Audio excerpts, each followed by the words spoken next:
News 24 Telugu స్వాగతం. వార్తలను ముఖ్యాంశాలు ఇప్పుడు చూద్దాం. ఒకవైపు పరపరమని నములుతున్న మానవ అస్థికల శబ్దం, మరోవైపు దేహాలపై చెల్లుమంటున్న కొరడాల నాట్యం. అస్థికలు కపాలాలలో పూజలు ఒకవైపు, ఉగ్ర రూపంలో వెంచేసిన అమ్మవారు మరొక వైపు. అక్కడ ఉగ్రభక్తి విలయతాండవం చేసింది. శ్మశాన శక్తి భక్తులను పోలింది. కుప్పం శ్మశానంలో ఆదివారం జరిగిన అంగాల పరమేశ్వరి మాత జాతర వైభవ చిత్రం ఇది.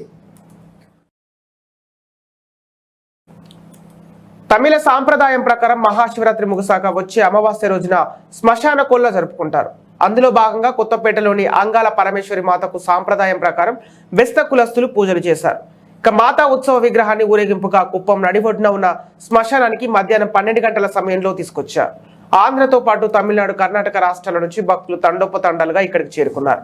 ఇక అప్పటికే అమ్మవారి విశ్వరూప ప్రతిమను శ్మశాన భూమి మీదే మట్టితో తయారు చేసి ప్రతిష్ఠించారు. శ్మశానం నుంచి తవ్వి వచ్చిన మానవ కంకాలు, అస్థికలు పెట్టి పసుపు కుంకుమలతో పూజలు చేశారు. కొందరు మహిళా భక్తులు పూనకాలతో ఊగిపోతూ సమాధులు తవ్వి అస్థికలు బయటకు తీసి పళ్ళ మధ్య పెట్టుకుని పరపర నమిలారు. మరికొందరు మోకాలపై కూర్చోగా పూజారులు వారి వీపుల మీద కొరడాలతో కొట్టారు. దయ్యాలు, పిశాచాలు పట్టిన వ్యక్తులు ఈ కొరడా దెబ్బలు తింటే బాగైపోతారని, ఇలా దెబ్బలు తిన్న కుటుంబాలకు మంచి జరుగుతుందని భక్తుల నమ్మకం.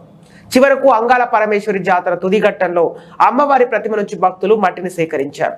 ఈ మట్టిని తమ ఇంటిలో పెట్టుకుంటే దయ్యాలు, భూత పిశాచులు రావని ఇక్కడి వారి నమ్మకం.